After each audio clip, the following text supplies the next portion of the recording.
আসসালামু আলাইকুম, স্বাগতম সবাইকে উইজডম টেক একাডেমির এক্সেল বেসিক টু অ্যাডভান্স কোর্সে।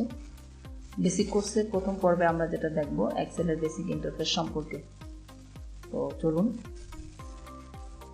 আমরা যখন এক্সেলের বিভিন্ন ধরনের কোর্স করে থাকি বিভিন্ন জায়গা থেকে, সেক্ষেত্রে দেখা যায় আমরা প্র্যাকটিসের সময় এক্সেলের বেসিক ইন্টারফেস সম্পর্কে জানি না।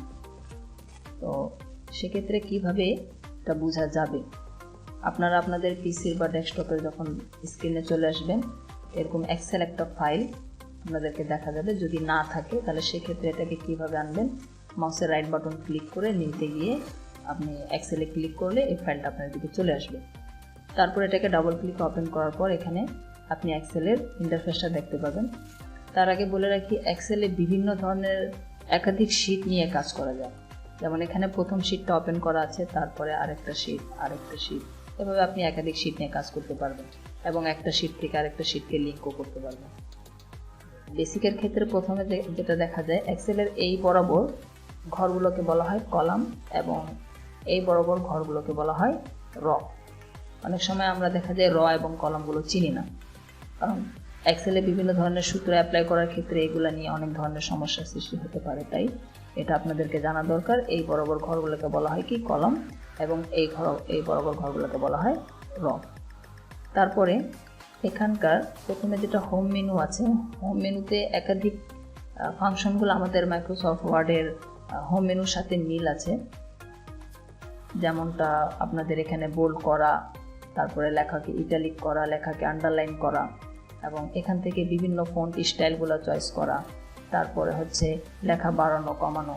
শুধু এইটুকু অংশটা আমাদের মাইক্রোসফট ওয়ার্ড থেকে একটু আলাদা আছে। যেমনটা যদি আমি দেখাই, যেমন ধরে নেন এই কলমটাকে আমি এই রটাকে ধরে আমি একটু বড় করে নিলাম, এই কলমটাকে ধরে আমি একটু বড় করে নিলাম। এখানে আমি লিখলাম যেমন নাম্বার লেখার পর এই অংশটা, এই নাম্বার লেখাটা একবারে নিচে চলে আসছে।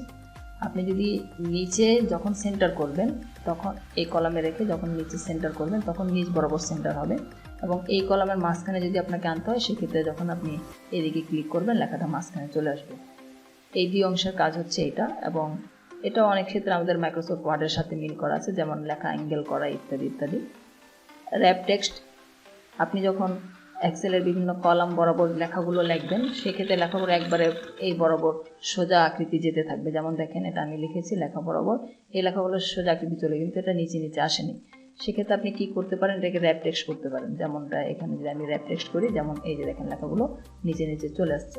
এটাকে কিবোর্ডের শর্টকাট দিয়েও করা যায়। সেটা কিভাবে দেখাই, কন্ট্রোল জেড দিয়ে যখন আপনি পূর্বের অবস্থানে ফিরে যাবেন, এখানে যেমন ধরেন আপনি এই অংশটুকু নিচে আনতে যাচ্ছেন, সেক্ষেত্রে কিভাবে করবেন, যেমন ধরে নেন আমি এই অংশের এখানে ডাবল ক্লিক করে অল্টার চেপে দিয়ে ইন্টারে যখন ক্লিক করব তখন এই অংশটা নিচে চলে আসবে। এইভাবেও করা যায়। এবং এখান থেকে আপনার মার্জিন সেন্টারও করা যায় লেখাগুলোকে, ঠিক আছে। যেমন মার্জিন সেন্টার আমি যদি এই কলাম বরাবর যদি নেই, এগুলোকে মার্জিন সেন্টার করা যাবে। এবং এখান থেকে আপনি মার্জ অ্যাক্রসগুলোও করতে পারবেন।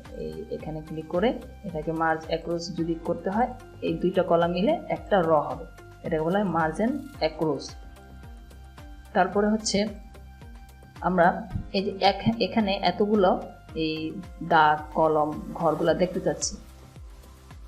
তো এগুলো কিভাবে দেখব, তার আগে বলে রাখি, যেমন এই যে এখানে আপনি অনেকগুলা র কলাম বরাবর যে দাগগুলো দেখা যাচ্ছে, এগুলো কিন্তু আপনি যখন প্রিন্ট করবেন এগুলো কিন্তু এইভাবে আসবে না। এবং আমাদের আরেকটা জিনিস বুঝতে যেটা অসুবিধা হয়, সেটা হচ্ছে আমরা কিভাবে বুঝবো এক্সেলের কোন ঘর থেকে কোন ঘর বরাবর অংশটা হচ্ছে এক পেজ, সেটা কিভাবে বুঝবো। সেটা বোঝার জন্য প্রথম যে উপায়টা হচ্ছে, আপনি কন্ট্রোল পি দিয়ে যখন আপনি প্রিন্ট প্রিভিউতে যাবেন, সেক্ষেত্রে আপনার ব্যাক চলে আসবেন। আসার পরে এখানে এই যে দেখেন, এই জি এর পাশ থেকে একটা স্ক্র্যাচের মতো একটা দাগ চলে আসছে,